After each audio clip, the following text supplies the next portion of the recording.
కారణం, దానికి పవన్ కళ్యాణే కారణం. పరిశ్రమల్లో ఈ లెక్కల్లో ఇంక మీరు ఎన్ని చేసినా ప్రతిదానికి ఎక్కడో చోట తెలంగాణ ప్రజలు ఇది గ్రహించాలి. ఉద్యోగాలు రాకపోయినా, ఉపాధాలు రాకపోయినా ప్రతిదానికి ఆంధ్రోడు కారణం అంటే ఆంధ్ర ప్రజలు నిజంగా ఎందుకు వస్తారు ఇక్కడికి? తెలుగు చిత్ర పరిశ్రమ ఎందుకు వచ్చింది? ఎక్కడో మద్రాసులో ఉండే తెలుగు చిత్ర పరిశ్రమ ఇక్కడ రావడానికి కారణం తెలంగాణ ప్రత్యేక రాష్ట్రం కావాలని కోరుకున్న నాయకులు చెన్నారెడ్డి గారు తీసుకొచ్చారు ఇక్కడికి. ఆయన తీసుకొచ్చారు ఇక్కడికి. 50 సంవత్సరాలు కలిసి ఉన్న రాజధాని ఇక్కడ సడన్ గా పోయి మీరు ఇక్కడ రాకూడదు అని కొంతమంది నాయకులు, తెలంగాణ ప్రజలు వేరు. నేను మొదటి రోజు నుంచి చెప్తా ఉన్నా, పాలకులు వేరు, ప్రజలు వేరు. తెలంగాణకి అన్యాయం చేసిన పాలకుల్ని, దాంట్లో పవన్ కళ్యాణ్ కూడా వాడిని కూడా ఉరిదీశాను పర్లా. పాలకులు వేరు, ప్రజలు వేరు. మీరు పాలకులను తిట్టుకున్న ప్రజలను తిడితే, విద్వేషాలు రెచ్చగొడితే ఈ దేశం ఎటుపోద్ది? సూరత్ లో తెలుగు ప్రజలు ఉన్నారు. రేపొచ్చిన గుజరాతీ మనుషులందరూ గుజరాతీస్ అందరూ కూర్చొని తెలుగు వాళ్ళు ఇక్కడ ఉండకూడదంటే కుదురుద్ది అక్కడ? నాందేడ్లో ఉన్న తెలుగు వాళ్ళు, షోలాపూర్లో ఉన్న మన తెలంగాణ తెలుగు వాళ్ళు అందరూ కూర్చోబెట్టి మా మహారాష్ట్రీయులు తిరగబెడితే ఏమవుద్ది? దేశం నిలబడద్దా? దేశం ఒకటిగా ఉంటుందా? ఎంతకాలం తిడతారు? ఎంతకాలం? నేను అమిత్ షా గారిని అన్నారని చెప్పి నేను మాట్లాడగానే కూర్చోబెట్టి దానికి చిలవలు పలవలు చేసి నాకు తెలంగాణ అంటే పడదు, నాకు వీళ్ళంటే పడదు, వాళ్ళంటే పడదు, ఇన్ని సంవత్సరాలు 12 years కూర్చోబెట్టడం. మేము ఒక చెరువుని కబ్జా చేసామంట. నాకేం పనిలేదా? నిజంగా మీరన్నట్టుగా కబ్జా చేస్తే ఇల్లు తగలబెట్టారా? నాది వచ్చి మీరు ఉంచుతారా నన్ను? ఒక్కొక్కళ్ళు కూర్చోబెట్టి 111 జీవోలు ఏమేం చేశారు అటు చూసిపోండి, అటు చూడండి. నిజంగా ఈ రోజున తెలంగాణ రాష్ట్ర ముఖ్యమంత్రి గారికే చెప్తున్నా, రేవంత్ రెడ్డి గారికే చెప్తున్నా, ఆయనంటే నాకు ఇష్టం, ఆయనంటే గౌరవం నాకు. కానీ వారికే నేను చెప్తా ఉన్నా, తెలంగాణ ప్రభుత్వానికే చెప్తున్నా, పవన్ కళ్యాణ్ గనక ఆ చెరువుని ఒక చెరువును ఆక్యుపై చేసుకున్నాడంటే సంతోషంగా చెప్తున్నా, ఈ రోజున తెలంగాణ ప్రభుత్వాన్ని రాసి ఇచ్చేస్తున్నారు. అలాగే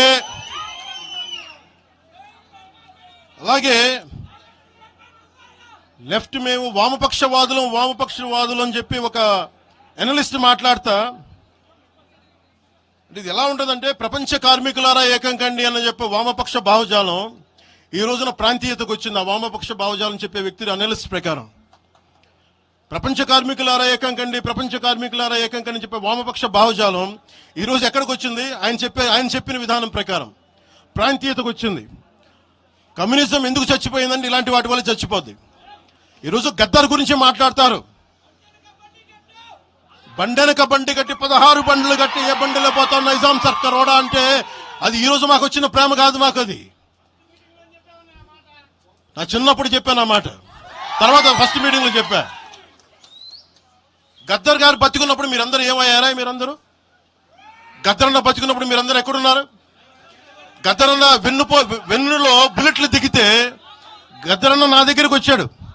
ఒకటి అడిగాడు ఆఫీస్కి వచ్చి, మన జర్నలిస్ట్ కాలనీలో ఉండే జనసేన ఆఫీస్కి వచ్చి, అరే తమ్మి నాకు బుల్లెట్లు దిగినీరా, నాకు వెనకాల నన్ను స్వేచ్ఛగా రే అని పిలుచుకునేంత చనువు మా ఇద్దరి మధ్య, నాకు బుల్లెట్లు దిగినీరా ఈ వెన్నులో, నడవాలంటే ఇబ్బందిగా ఉందిరా, నాకు కారులో పోవాలంటే ఆటోలో తిరగలేకపోతున్నా, ఒక అండంగా అడుగుతున్నా, హక్కుగా అడుగుతున్నా, బండి కొనివరా అంటే ఆయన ఒక 24 గంటలు 3 రోజుల్లోనో 2 రోజుల్లోనో బండి కొనిచ్చాను నేను ఆయనకి. ఇప్పుడు ఎందుకు చెప్తున్నానంటే ఆ రోజు నేను చెప్పుండొచ్చు, నేను చెప్పట్లా. మీకేం తెలుసు గద్దర్ గారి గురించి? మీకేం తెలుసు? మీరేం మాట్లాడతారు గద్దర్ గారి గురించి? బతికున్నప్పుడు ఆయనకి ఏం చేశారు మీరందరూ? బతికున్నప్పుడు మీరేం చేశారు ఆయనకి? మీరు పర్మిషన్ ఇవి కూడా ఇవ్వాలా? మీరు ఒక్కళ్ళు మాట్లాడలా? ఏదైనా అవసరం వస్తే నా కాడకు వచ్చి ఆయన గద్దరన్న ఏంటి ఏమనుకుంటున్నారు మీరు? నేను పాలిటిక్స్ లోకి వచ్చాక తెలుసు అనుకుంటున్నారా గద్దరన్న? మీరందరూ చూసిన ఖుషీ సినిమా చూసిన తర్వాత చిరంజీవి గారు ఫోన్ చేశారు నాకు, అరే గద్దర్ గారు ఫోన్ చేస్తున్నారా నీకోసం, ఒకసారి నేను కలవాలంటాను. ఆయన ఒకటే మాట అన్నారు చూసి, అరే మా పోరలు చూపించండి రా బాబు నీ సినిమా పాట, దాంట్లో నువ్వు తాకట్లో భారతదేశాన్ని తాకట్లో పెట్టే విజువల్ పెట్టావంట, నువ్వు మాకు అర్థమవుతుందో మా భావాలు అర్థం చేసుకునేవాడు అని చెప్పి. తరిమేల నాగిరెడ్డి గారి తాకట్లో భారతదేశాన్ని ఆ భావన నువ్వు పెట్టావంటే మాకు అర్థమవుతోందని నేను చెప్పాను. నాకు లెఫ్ట్ వింగో రైట్ వింగో తెలియదన్నా, నాది హ్యూమనిజం మానవత్వం, మీకు తోస్తున్న సంతోషం అన్నా అని చెప్పి. ఆ రోజు నుంచి ఆయన చనిపోయేదాకా, ఆయన అంతిమ గడియల వరకు ఆయన హాస్పిటల్లో ఉంటే వెళ్ళి కూర్చొని, అన్నా మీకు ఏం కావాలి చెప్పండి, ఏం వద్దురా తమ్మి, తెలంగాణ యువతకి కానీ ఆంధ్ర యువతకి కానీ భారతదేశంలో యువతకి భవిష్యత్తు వాళ్ళదని చెప్పు. ఆయన నాకు రాసిస్తే, ఆయన నాకు ఒక లెటర్ రాసిస్తే నేను అది కూడా బయట పెట్టలా. ఆయనే ఒక ఆడియో ఫైల్ చేసి, నేను దాన్ని కూడా కూర్చొని చెప్పలా, ఆడియో ఫైల్ చేసి ఆయన ఒక చిన్న ఛానల్కి రిలీజ్ చేసి అది బయటకు వచ్చింది. మీరు కూర్చోబెట్టి తెలంగాణ గురించి అని మాట్లాడతారు. నేను నిజంగా ఎంత కమిట్మెంట్ లేకపోతే కొండగొట్టు ఆంజనేయుడికి నేను 30 కోట్లు టీటీడీ నుంచి ఇప్పిస్తాం. మేము ₹1 కోటి ఎందుకు మా కూర్చోబెట్టి తెలంగాణ ప్రభుత్వానికి ఇస్తాం? ఆపదలో ఉన్నప్పుడు, విపత్తుల్లో ఉన్నప్పుడు మీరు మాట్లాడి, మీరు ఈరోజు మాట్లాడుతూ ఉన్నారు, బెదిరిస్తున్నారు. ఒకటే చెప్తా ఉన్నా, ఇక్కడున్న నాయకులందరూ కూడా, మరి శంకర్ గౌడ్ గారి దగ్గర నుంచి ఇక్కడున్న నాయకులు పేరున సంపత్ నాయక్ కానీ, సాగర్ గారు కానీ, వీళ్ళందరూ కూడా మీరు బెదిరిస్తా ఉంటే మేము భయపడి, సారు మీ కాల్ముక్తా సారు, మీ బాన్సన్ సారు అన్నంత భయాలు ఉన్నాం. మేము వాళ్ళమే కాదు. మేము ఒకటే చెప్తా ఉన్నా, వైఎస్ రాజశేఖర రెడ్డి గారు బతికున్నప్పుడు ఆ రోజు మీ గొంతులు ఏమైనాయి? ఆ రోజున మీ అందరి గొంతు తెరిచారా మీరు? ఆ రోజున తెలంగాణ గురించి వీళ్ళు మాట్లాడుతూ ఉంటే ఒకటే చెప్తా ఉన్నా, యువరాజ్యం పెట్టిన తర్వాత మొట్టమొదటిసారి నా మీద కేసు పెట్టి పోలీస్ స్టేషన్లో కూర్చోబెట్టింది తెలంగాణ భీమరావు బాడా కోసం. దానికోసం తెలంగాణ మీద మొదటి కేసు నాకు తెలంగాణలోనే పడింది. కూర్చోబెట్టి మీరు అందరూ కూర్చోబెట్టి, ఆ రోజు ఒక్కళ్ళు ఏమయ్యారు? ఈ రోజు మీరు బెదిరిస్తా ఉన్నారు, బయటకు వస్తే దాడులు చేస్తారు. మాకు దాడులు కొత్త అనుకున్నారా? మాకు మీరు మహబూబ్ నగర్ లో మన కాంగ్రెస్ నాయకులు కూలిస్తే స్టేజే కూల్చేశారు. మీరు మా కార్లు అడ్డం పెట్టి మా మీద దాడులు చేయడం, ఇవన్నీ తట్టుకొని వచ్చాం మేము. ఖమ్మంలో మీరు దాడులు చేశారు ఆ టైంలో, అప్పుడున్న కాంగ్రెస్ ప్రభుత్వం. ఈరోజు మాకు కొత్త అనుకుంటున్నారా ఇవన్నీ? మీరు చేసే ఈ తాటాకు చప్పుళ్ళకి బెదిరేది కాదు జనసేన, గుర్తుపెట్టుకోండి.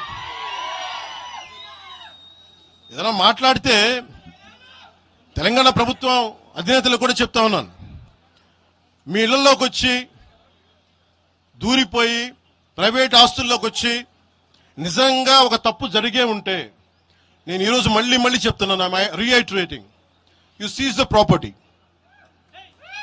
సంతోషంగా చెప్తున్నా. అక్కడ ఉన్నది నాకు గోశాల ఉంది. అక్కడ ఒక 60-70 గోవులు ఉంటాయి. అక్కడ వాటి గడ్డి కోసం ఉంటుంది. మీరు తెలంగాణ ప్రభుత్వానికి చెప్తున్నాను, ప్రైవేట్ స్థలాల్లోకి వస్తే it is a criminal trespass, criminal defamation, mischief with malified intention, propagating misinformation for causing unrest and regional differences. ఇన్ని కేసులు అట్రాక్ట్ అవుతాయి. ఇవన్నీ మీరు ఒక్కసారి కూర్చొని మీరు మమ్మల్ని భయపెట్టాలని చూస్తే వాటికి భయపడే వాళ్ళం కాదు. మీరు ప్రతి చోట మీరు రీజనల్గా ప్రతిసారి పట్టుకొస్తే ఇక్కడున్న జర్నలిస్టులో కానీ, ఐఏఎస్ ఐపీఎస్లో కానీ అన్ని జాతులు ఉన్నాయి, అన్ని కులాలు ఉన్నాయి. ఒక్క ప్రాంతానికి చెందిన వాళ్ళు లేరు ఈ భారతదేశంలో. నిజంగా కూర్చోబెట్టి తెలంగాణకు ద్రోహం చేస్తే మొట్టమొదటి గొంతు లేపే జనసేన లేకపోతే. ఆ రోజు మీరందరూ మర్చిపోయారేమో, మేము లేపాము గొంతులు.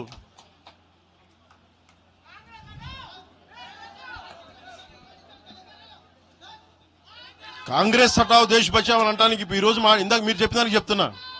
కాంగ్రెస్ నాయకులు మాట్లాడుతున్నారు కొంతమంది, అందరం చెప్పట్లా. కొంతమంది నాయకులు కూర్చొని మాట్లాడుతూ ఉన్నారు, నువ్వు ఎలా తిరుగుతావు, రోడ్ల మీద చూస్తాం, నాలుకలు కోస్తాం, నాలుకలు చీరుస్తామంటే, రండయ్య బాబు మీకు నాలుకలు చూపిస్తాం మీకు కోసుకొని. అలాగే మీరు ఒకప్పుడు ఇలా మాట్లాడిన నాయకులందరూ, రాజశేఖర రెడ్డి గారు తెలంగాణకి విభజనకి నేను వ్యతిరేకం నేను అన్న చెప్పిన వ్యక్తికి పక్కన ఉన్న కొమ్ము కాసిన వాళ్ళు వీళ్ళందరూ మాట్లాడతారు. నిజంగా నాకు శివుళ్ళ మల్లికార్జున్, శ్రీశైలం చెంచు పెంటల నుంచి వచ్చిన, చెంచు గూడెల నుంచి వచ్చిన కుర్రాడు, 16-17 ఏళ్ళ కుర్రాడు, చెంచుళ్ళు శివ శివుళ్ళు శివ, మల్లికార్జున్ వీళ్ళు వెతుక్కొని వచ్చారు నా కోసం. దేనికి? మాకు ల్యాండ్ మాకు యురేనియం మైనింగ్ జరుగుతూ ఉంది అన్నా, నువ్వు వచ్చి ఏదైనా చెప్పన్నా అంటే, ఆ రోజు ఓడిపోయినాను 2019 తర్వాత 2 చోట్ల ఓడిపోయి అంటే నా మీద ఏ నమ్మకం పెట్టుకొచ్చాడు? ఎందుకు నేను తెలంగాణ యువతను నమ్ముతానంటే, వాళ్ళకున్న లోపలున్న భావం ఎంత బలమైందంటే మొత్తం ప్రభుత్వానికి కల్పించింది ఒక్క కుర్రోడి భావం. దానికి నేను ప్లాట్ఫామ్ అయ్యాను అంతే. దానికి ప్లాట్ఫామ్ అయ్యాను దానికి ప్లాట్ఫామ్ అయ్యా. వచ్చి కుర్రోడు రోడ్డు మీద కూర్చొని జనసేన ఆఫీస్ ముందు కూర్చుంటే వెళ్ళి మాట్లాడా.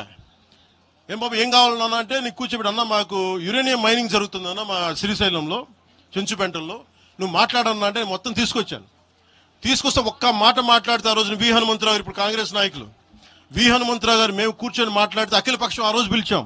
ఏ బలం ఉందని జనసేనకి ఆ రోజున ఓట్లు వస్తాయన్నా మేము చేసింది తెలంగాణ మీద ప్రేమ, తెలంగాణ మీద ఇష్టం, తెలంగాణ మీద మమకారం.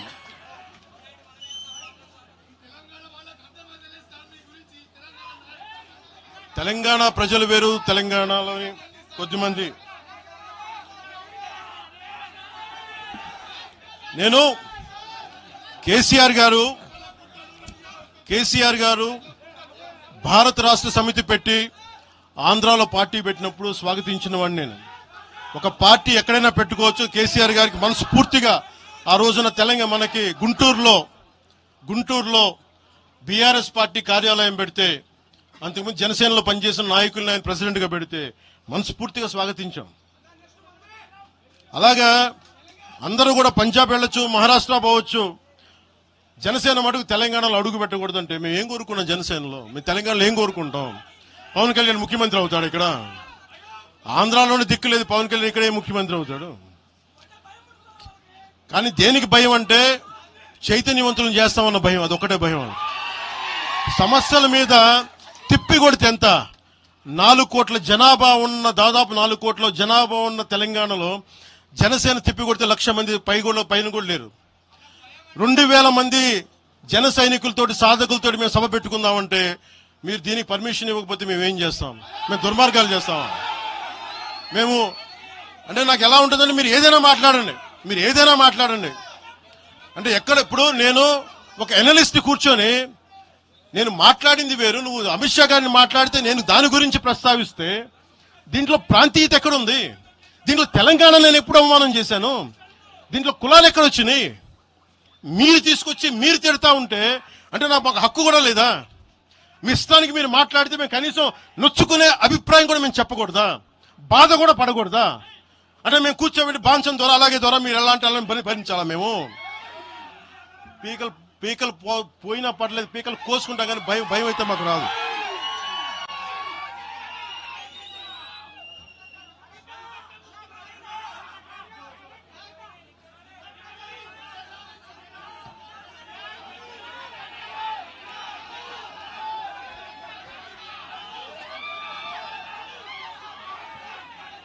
నేను